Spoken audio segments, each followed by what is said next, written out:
I always never know what to do with these with the video intros because I'm so used to saying the back call of the radios. They'll go 94.9 The Rock, GTA's rock station, but they'll be able to see it, on the thing. GTA. The Greater Toronto Area. I thought it was Grand Theft Auto. It would be cool. They've actually, yeah. All right, here we go. I'll say Grand Theft Auto would be much cooler. 94.9 The Rock, GTA's rock station. I'm Bob, hanging out here with Palaye Royale. Thank you so much for coming into studio. Thank you for having us. You're on tour right now, opening for Hailstorm. Yes. Playing the Danforth Music Hall. I always like to ask bands, because the last time we saw you, you did a sold-out show at the Opera House. Yes. An all-ages show, too. Yeah. When you're doing an opening gig versus doing your own headlining gig, do you approach it a little different? A little bit. It depends on the crowd. Also, security gives us a lot more trouble when we're not headlining. Oh, really? Oh, yeah. They don't, like, you make sure you got your backstage pass on. They always give us some shit. Yeah. Yeah. Yes, can we swear here? Can we swear? You can swear. Yeah, go for Fuck it. yeah. There you go. I was so unsure. No, go for it. It's all good. And it's Canada too, right? I mean, we're a little more relaxed when it comes to language, I would think. I think so. I think so. Generally, I mean, I can remember. Now, there is a Toronto connection to the band, right? Like, yes. Yeah. So I don't know. I remember watching Degrassi, and they dropped an F-bomb. Great TV show. Right? So they dropped an F-bomb on Degrassi High, like in prime time on the public broadcaster. So we're good. You can fucking say whatever you want. Nice. I didn't even introduce you guys. I'm sorry. Would you like to introduce yourselves? Sure. Yes. I'm Remington. I'm Emerson. And I'm Sebastian. That's Mishka. And Mishka, the rocker, your dog's got a jacket on, a leather jacket. She is so cool. She trashes dressing rooms and stuff. She took a shit in the middle of the dressing room. It's pretty hardcore. Pretty punk rock. I'm glad it was only her. You've heard stories, Let's talk about, I wanted to ask you about the pirate, the vampire, and the gentleman. And what, where did that come from? What is it? I think our fans kind of developed these alter egos for us to live in. I've kind of developed this thing further. I'm working on a comic book for the band. Okay. So it's and that will eventually go into an anime series. Amazing. So I think when you characterize yourself that much, you're almost not a real person. And I think that's what people want in people in a band. Yeah, larger than life, right? And when you get on stage, it's different than when you're sitting here or in the back of the tour bus or whatever the case may be. That's the difficult part. All the bands that we grew up liking, in the 60s, there was a mystique about everything. But now social media has kind of drawn that line of you have to give enough, but it's hard not to give it all at the same time because you're basically allowing people into your private life. And when you try to put a mystique on a band, it's very difficult in that form. So I think the only thing that having these characters and these imagery, pieces that make us a little bit different and stand out to these kids. It's I remember the first show we ever played in Toronto for our headliner was at Sneaky Dee's. Right. But everybody that showed up there, it felt like you guys just played in an arena because of the way kids are reacting. Right. Then we went up to the Mod Club, then we went up to the Opera House, and it just keeps on growing. But there was never this time that people feel you feel, yes, we were a small band in some sense in these parts, these markets, but it seems larger than life no matter what it was. So. Well, I've seen you guys live, and it's a performance, right? It's not just a show. It feels like a theatrical piece, and you don't necessarily have big, there's no production. Yeah, but it feels like it, and the energy comes from the band, but that also comes a lot from your fans. Yeah. They are passionate. Yes, they are. We thrive off of when we see our audience actually going ape shit. We're so into it. Here we go. And that's the thing. It's when we do opening slots, and you have to impress the crowd. We'll usually just do our own thing, and people are they look like they're insane on stage half the time, but we just enjoy what we do. It's Remington's jumping off everything, climbing people, making people really uncomfortable. It's funny playing these older rock crowds with Hailstorm. And Remington's just we'll be taking his shirt off and going up to some guy and rubbing his shirt. But people just kind of it's funny to see. Do you feel like you win people over? Oh yeah, this tour it's been fantastic for us. Every crowd we've won over, and they seem I'm sure you do really enjoy themselves.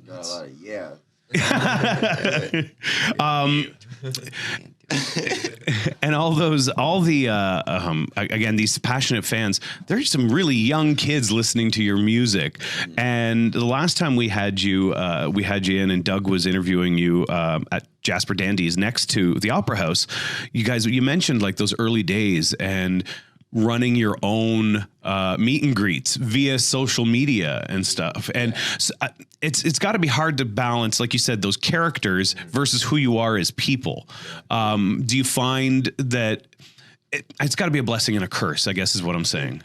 It is a weird mix because we are these characters, but our fans know so well that like after our shows, we go out and talk with them and meet them and stuff. But we're so vulnerable in the sense that like we give them everything because this is like our art craft, you know? Yeah. And they understand that. And we're not like, there was a guy yesterday, like he brought his girlfriend and he was like, you know, I love that you can clearly hear that you guys do this because you enjoy it. Yeah. You're writing songs because you're artists, not because you're trying to get a hit.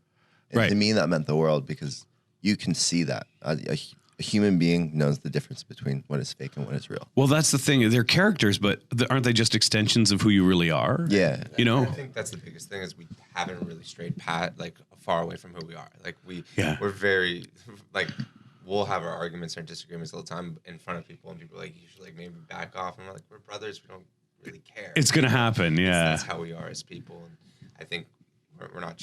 It's genuine. I think that's the biggest thing. Like yesterday, there were so many people like, you guys just seem genuine on stage. Like, Yeah. it's not like you guys don't think about what you're gonna do next. You just do it because that's the next step that you always take. Yeah, you'll never see some fucking choreographed, synchronized headbangs.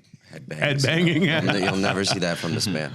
But you just get caught up in the mood of the song and the reaction and everything. Well, I mean, some of the great, I'm sure some of your heroes, probably people like Alice Cooper and Ozzy Osbourne, and they're extensions of their true self on stage, and people got that and really had that connection. And now it's different though because of the social media thing, right? Yeah. When you are out and doing the meet and greets afterwards, do you guys have security? Are the people pretty cool? I think, because we just approach it like we're all fucking human beings. Yeah. So like sometimes it does get a little crazy, A little intense. It does get a little intense. Like we were in Amsterdam, there was like a full riot outside of our bus because in 5 cop cars. Wow. It was kind of nuts. But at that point, I still didn't feel like I needed a security guard because I'm like, we're all people. Yeah, like, we can make it work. Yeah. Yeah. I'm like, I do like those moments though when you're like, there's like a couple hundred kids around you wanting to meet you, and you meet one of them that they want to talk about art or philosophy or something, and you'll have this like deep, profound conversation for like a moment, and then you like kind of realize where you are.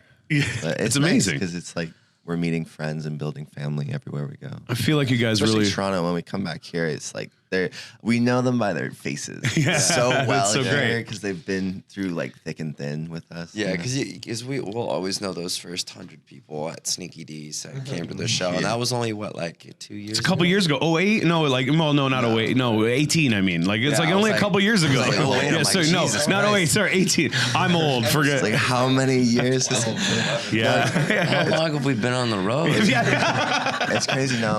I'm 22 now, and we've been touring ever since I was 18. Yeah. So it's like time goes by, Let's talk about that journey a little bit, if you don't mind, starting off here in Toronto. Journey is a great band. Journey is a great band. That's yes. I like Steve. Midnight Train going anywhere. I like Steve Perry solo myself. I gotta say. But let's talk about like how did you when did the decision come to go to Vegas? When did the decision come to go have you guys set roots down over in Vegas? Set roots. We left Vegas when I was 19. Pulled the roots out. Okay. We wanted to. LA was. We always kind of were dressing the way we were, and I feel like we went to LA and it's just like you're accepted. This is normal. Really cool. This is normal. You're not crazy. Yeah. And the crazy is accepted there. And I think when we went there, that was kind of like the move. And we're just like, what do we do? We're a rock band. And so we started doing the things that we saw bands doing when we were growing up. Okay. It was like we would go pass out flyers outside of shows. We would go play the strip shows in our house. Right.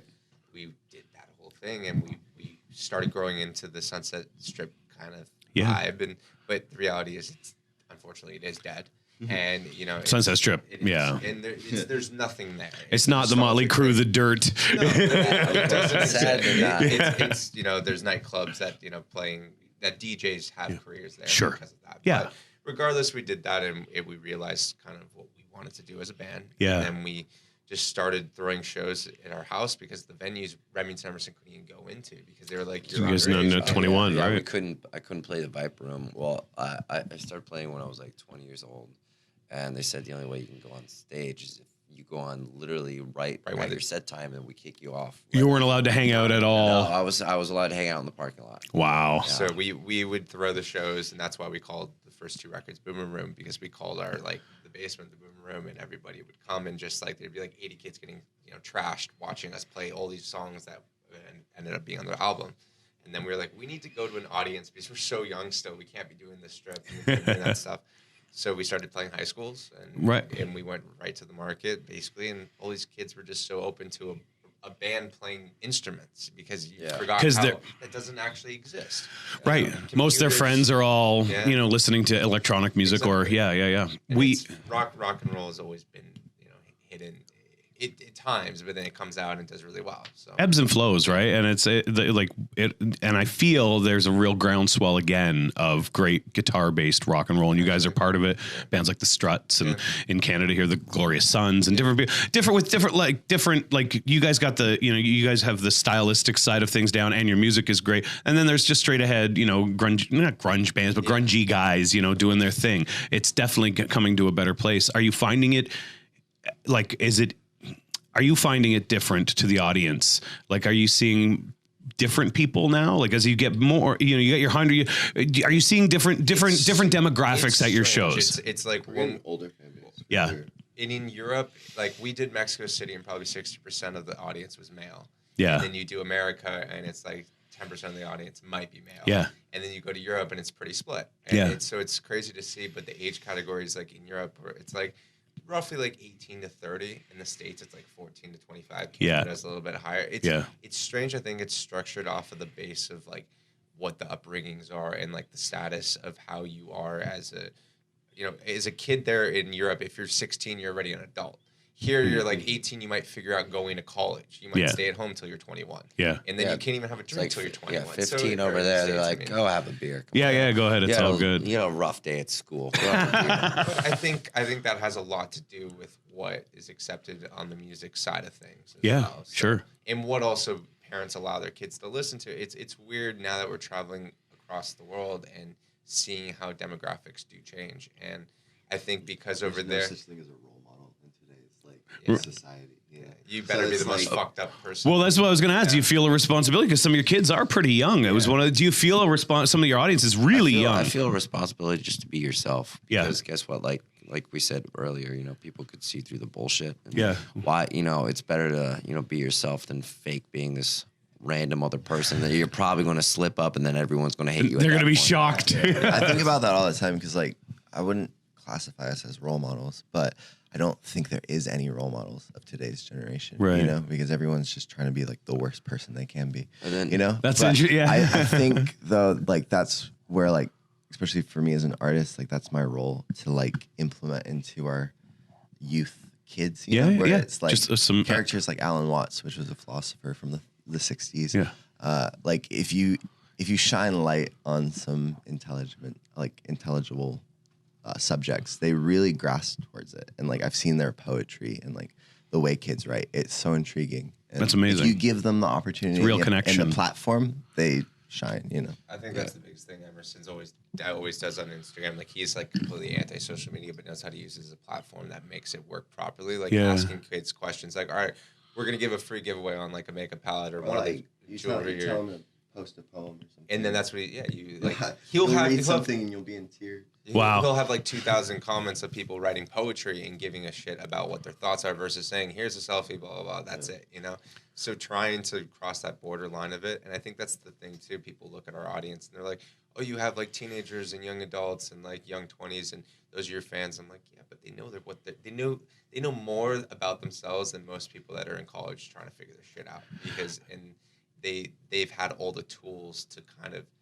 It's crazy. Emerson, dropped out when he was 11, so he was able to teach himself what he wanted to because the internet was a thing. Right. Is a thing. And I think when you look back 10 years before him, you didn't have resources. School was your resource to learn. So now you can teach yourself what you like. And if you don't like something, it's as quick as switching your fucking phone to a different app. Yeah. So, And like Remington said, I think our main message is to be a true individual. You know, It 'cause all comes down to authenticity. in school, right? like I'm so glad I didn't go because you get badgered down of your like that essence inside of you, and it gets taken out, and you start to become like the other kids because you want to blend in and not get picked on. You pretty much become a watered down version of yourself. Yeah, It so can be. It can be like a soul crushing experience. For sure it is. And at one point, for everybody who went to high school, it was. Yeah. There was something that ruined you for at least a couple weeks, and you get over. And perspective as you get older, you So, like, some of that does, but not all the with our time. fan Yeah. base, though, I see how comfortable and open everyone is with it's like, you know, I've gotten back into art or drawing or thinking, and it's like when someone tells me that, it like makes me so happy. It's amazing. There was other like artists from the 60s that did that for me, but there was no one when I was growing up that really did that for me. Yeah, I could, So now I could see that. now looking around, like those kids that we can be that, it is like you do feel that sense of role model where Yeah. it's like, okay, like I'm gonna take this seriously. But you're going to be real while Yeah, doing it and not exactly. BS them Not and say like- that you're perfect in every way. And 'Cause hey, stay in school and don't do drugs, Yeah. kids. Drugs not hard. Let's talk a little bit about. I know you. Thank you guys for coming into the studio. By the way, I know that you got your show tonight. Let's talk about that first, like, you know, the Boom Boom Room. The old saying is you have your whole life to write your first album, and then like, and then there's that sophomore jinx or whatever. But where are you guys in your writing process? How has it changed? It's I think the biggest thing for side A and side B was those were majority of those songs, besides maybe 2 or 3 on side B, were wrote before we even got a record deal. This is, I kind of read that you guys had it all written now. We wanted to initially put it out as like a deluxe album, first album, 30 songs, first album, and our label was like, no, you can't. And it kind of made sense because we were able to, you know, we went from being a 1 of 5, you know, 2 people in each city knowing us now to doing 1,000 people in every city. Yeah. You know, it's a growth the process. And Yeah. it was real. Yeah. Because of the music we had. But now we're at this point, we're definitely on the tail end of like we're over the music we're doing for the past year. Right, playing it right. 650 shows, you kind of get into this thing. How do you make it interesting? Yeah. And we just keep on playing new music.